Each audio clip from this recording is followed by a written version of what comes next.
Aloha, and welcome to Career Connect, the podcast series created by Leeward Community College ASUH and Career Central, a guide to help you on your journey from campus to careers. I'm AP, and I'll be your host for this podcast series. If you're new here, ASUH stands for the Associated Students of the University of Hawaii. We are a group of students who want to empower other students on their journey to success. Whether you're exploring your passions, preparing for internships, or taking that next step after graduation, this series is here to support you. We bring you real conversations with industry experts, alumni, faculty, and staff to help you navigate the world of work. From resume writing and interview prep to landing your dream job and thriving in the workplace, Career Connect is your go-to resource for career development. Today, we're talking with Mark Balasbas, who is currently a Servco technician and previously an automotive student at Leeward Community College. Join us as we dive into his journey from discovering his passion for cars to thriving as an automotive student at Leeward. We'll explore what sparked his interest in the automotive industry, how opportunities like the Servco internship shaped his path, and what advice he has for students hoping to follow in his footsteps.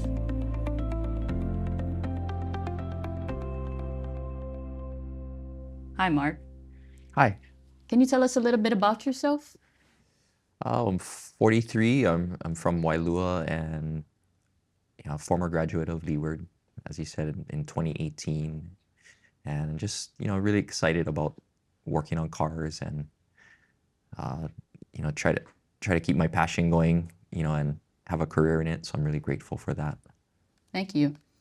And your journey as an automotive student at Leeward, can you just tell our students how that got started and, where you came up today? I entered college a little late. I was about 34 years old, so I had a really long gap after getting out of high school.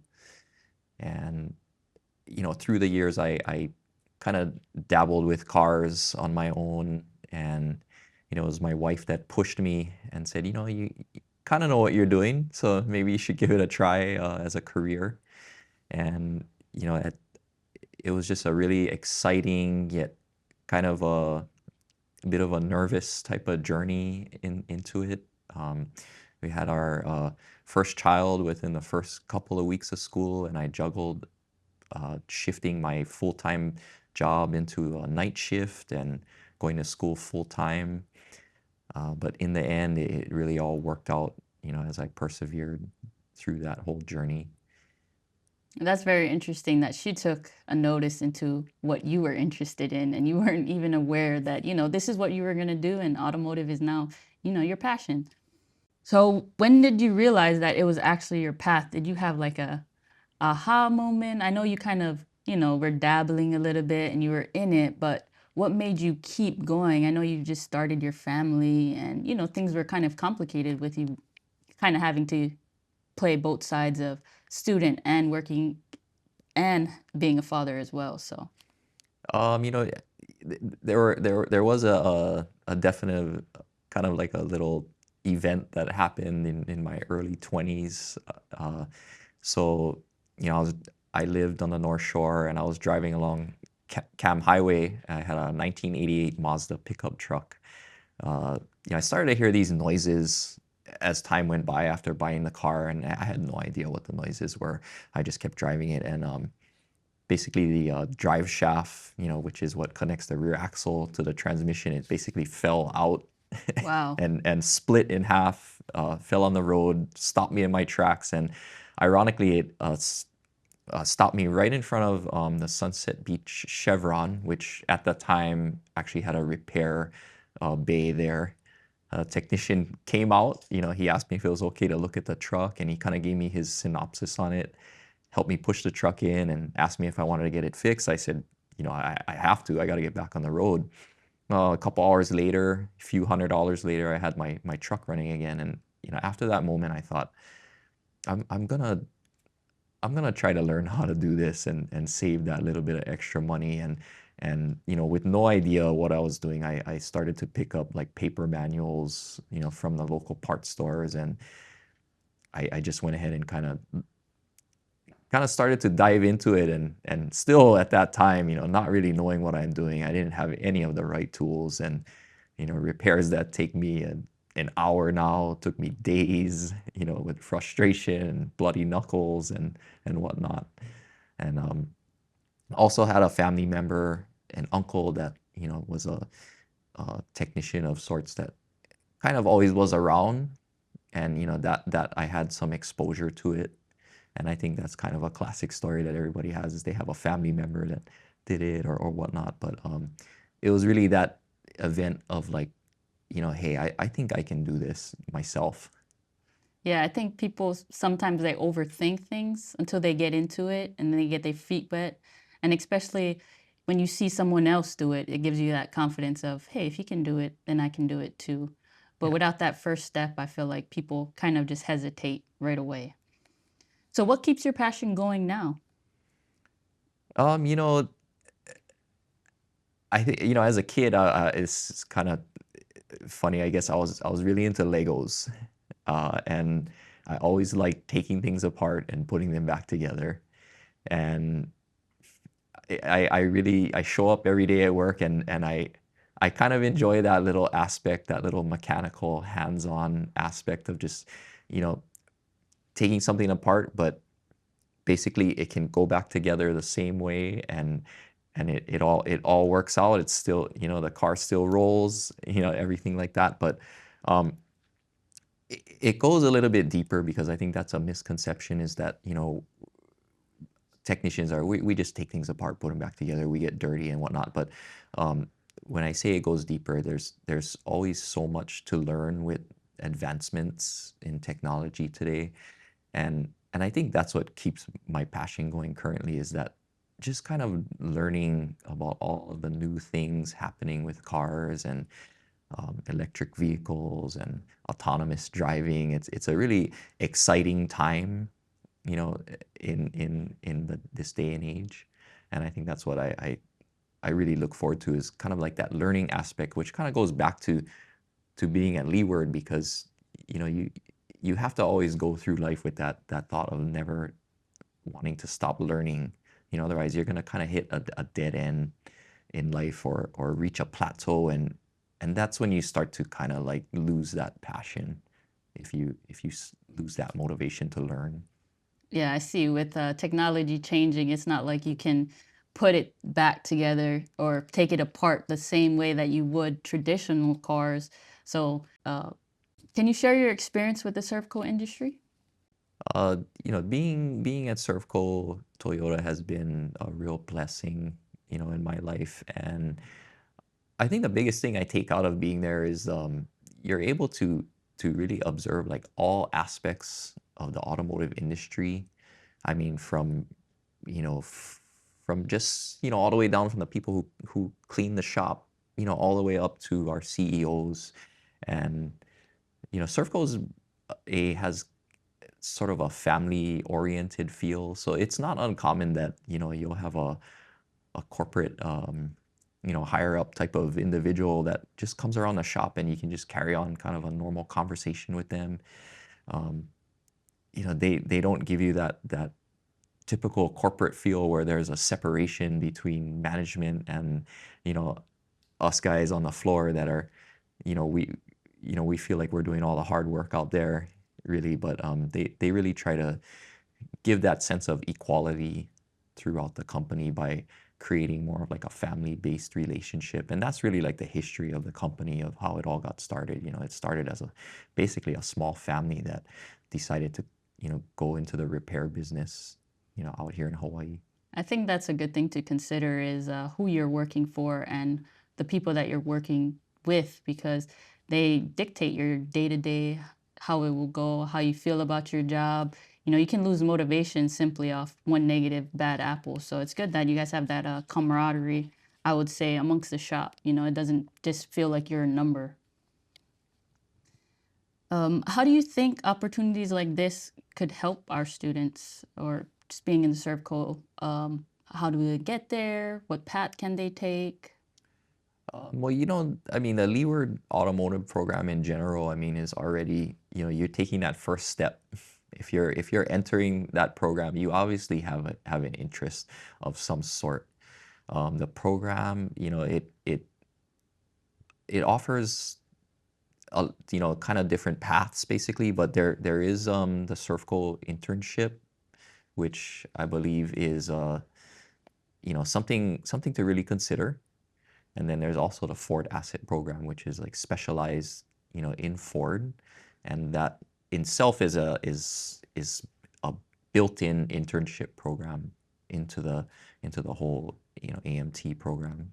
Yes, I met with Jeff, and that program is quite spectacular. I mean, considering that you can come into college and kind of be set on a pathway to obtaining a job, because right now I'm in business management and it's kind of confusing about which direction I should take. So I'm glad that you found your way. So for students aiming to enter the automotive field, what skills do you think that they should be focusing on, whether that's soft skills or hard skills or books they should read? I think actually, so I remember an instructor who's retired now, Eric Pang, and he told me a story when we were in our second semester in engine repair, and it was I believe the technician's name was Gary Giebel, and he said that the number one thing he looks for when he hires a technician is their attitude, and the attitude you present, when you enter, that program. I think that's the biggest skill that you can build off of, because that's not only going to take you, through whatever you do in this industry, but it's really a well-rounded way to base your whole life, around. And I think that, leave your ego at home when you come into this industry, because you're gonna walk in expecting to succeed. But if you got a good attitude for it, you're not gonna have a fear of failure, because believe me, it's gonna happen. Right. I like that you said that. I think you have to humble yourself to be a student and not just walk in the doors and, not be afraid of failing. Kind of have to have thick skin a little bit.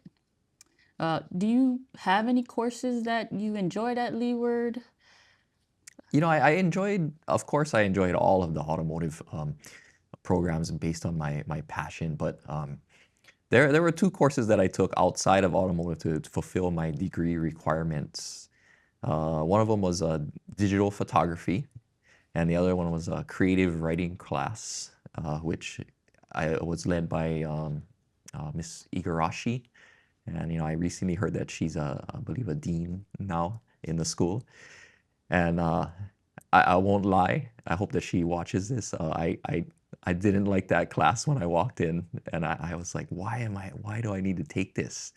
And I can accredit that class today because daily as a dealership technician, I am writing repair orders, and I need to write these repair orders for a person that knows nothing about their car and why they had spent X amount of dollars to fix it. And I need to, give it that punctuality, that all that grammar, for them to really understand. I mean, this is something that they're going to hold in their glove box for the life of this car, or on their digital device in their repair logs. And that benefited me so much. And I really appreciated that class, and that the fact that I was required by Leeward to take that in conjunction with the AMT program. And then the digital photography class, everybody wants media today. They want pictures, so it's a big aspect of the industry to help us be able to sell the repairs with honesty, and just to show the customers that, hey, like, we do have proof of why this repair is going to cost you $1,000 or whatnot. We're not just, trying to be shady and sell you this. And yeah, so I mean, those two courses specifically were probably my favorite ones, aside from, all the different levels of AMT. That's interesting to hear that beyond the skills that they gave you to fix cars, they also equipped you with the skills to talk to people and do right by them. So, Definitely. what do you enjoy most about working at Servco? I think just building off what we talked about earlier. It's just that whole, it's like everything wrapped into one. As far as it's not specialized in any single area, And Servco, they have a very I guess generous benefits of working there, and it's really a well-rounded dealership if anybody's looking to get in. But even outside of Servco, whatever you want to do, in this industry, just find all those different points that make it that complete, place to work for you. And some people might go off and work independently as well, and take all of those skills that you took with you, and put them together to be that kind of complete technician. I like that response. Do you have any final words for our students listening?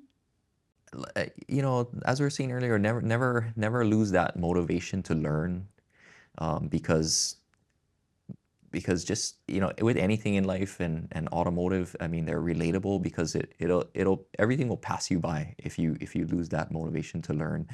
And there's days when I think about, man, is there any way I could come back to Leeward and maybe just take a class or two in the summer, like just for fun? I mean, like I walked back in, and I just had this excited feeling again about coming to school, and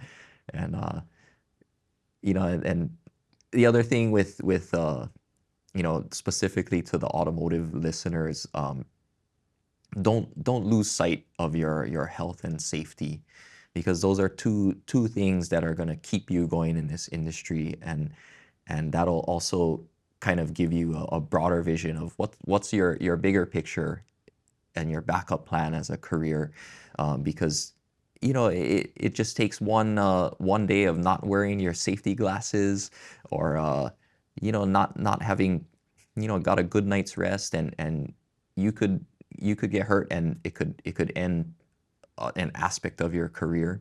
And if you don't have an idea of how else you could fit yourself into that industry later on, if you were hyper focused that I'm just going to be an extremely productive repair technician, then you're going to be kind of lost in that sense. So I mean, really take care of yourself, and just take that good attitude all the way through your career, and even outside of the workplace.